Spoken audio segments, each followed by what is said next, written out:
getting ready to embroider on our multi-needle embroidery machines.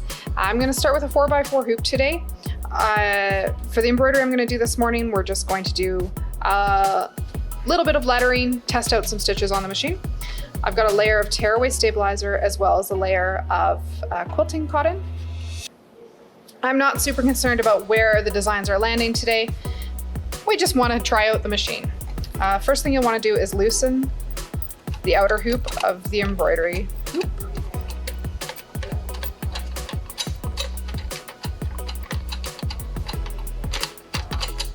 Usually the looser the better. Much easier to hoop with.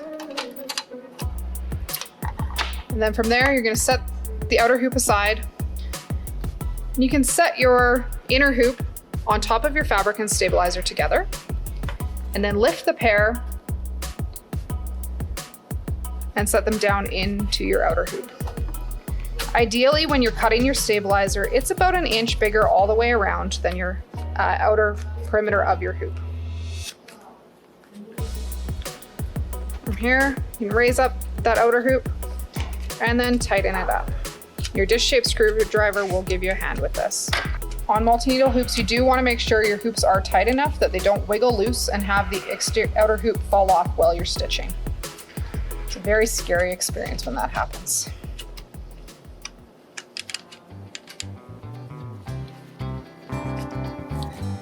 If your fabric is not perfectly flat in the hoop, don't pull it tight, you'll put puckers in it.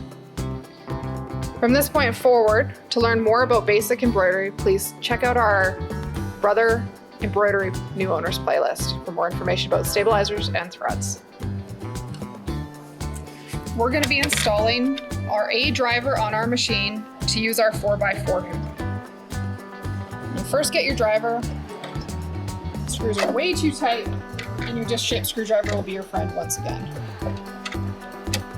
Remove both these screws, as they will be holding your driver onto your carriage. Your A driver is adjustable. You'll want it adjusted to the hoop you will be using. I'm just going to keep the screw at the end loose for now.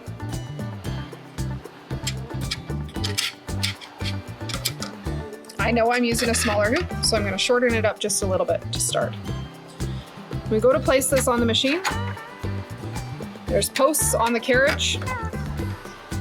They'll need to fit into your driver, and then the thumb screws you just removed will be going in the holes next to that. You can tighten the one on the right all the way right away. The one on the left, you want to get the screw in and started. Don't tighten until you have your hoop installed and adjusted for the right width. And slide your hoop in to the driver.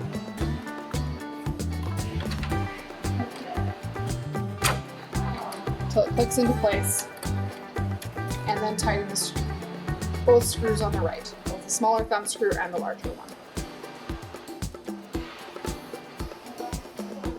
Now we're ready to embroider. If the screen on your machine is showing your screensaver, all you have to do to wake it back up, touch the screen. You'll be back into the screen you were on previously. Within the machine, you have a whole bunch of built-in designs. You can choose to use these however you want. For today, I'm just going to do a little bit of lettering, maybe put a frame around it. There's an extensive list of fonts available. I'm going to choose this one, and it does have a full keyboard. You're able to change the size of your letters as you go. Make these just a little bit smaller. PR670.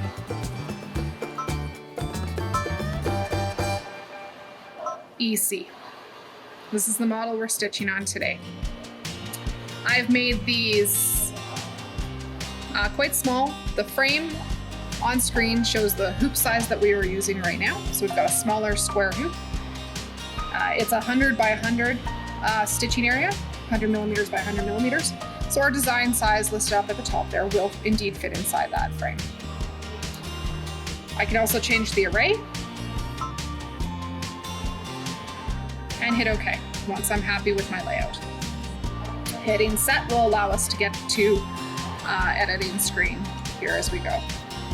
I'm going to choose to set this up as a multicolor design so that I can stitch all those fantastic letters, each in a different color. We're able to do a little bit more editing at this point. I'm going to leave this as it is for now and hit End Edit. And then I'm going to turn on my manual color sorting option, which is how I prefer to run my multi-needle at home. Under the user settings,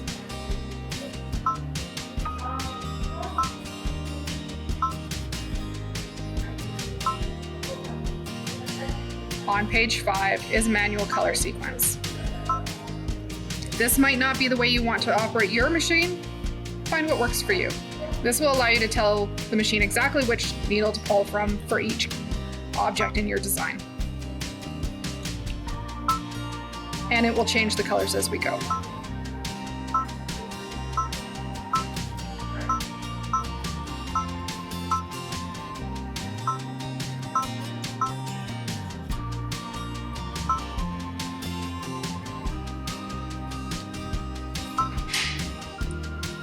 At this point, I'd also like to add in a basting box. This will just keep my embroidery nice and stabilized to the stabilizer in behind, keep things from shifting. However, my basting box is too big. If that happens, you're able to go back and edit. Change the size down just a smidge until your red line of the design is fitting inside the boundary of your hoop.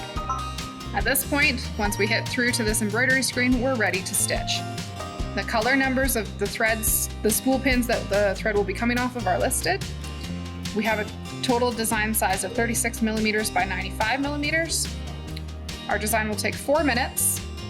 There's 8 color changes, 1,833 stitches, and it'll show a countdown timer. So if you're multitasking, you'll have 4 minutes to go do something else until your machine needs your attention again. To hit start, you're gonna hit the lock and the green go button.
To remove the hoop from the machine, gently lift up on the hoop while pushing down on the driver and pull the hoop towards you. There's our first embroidery on this machine finished.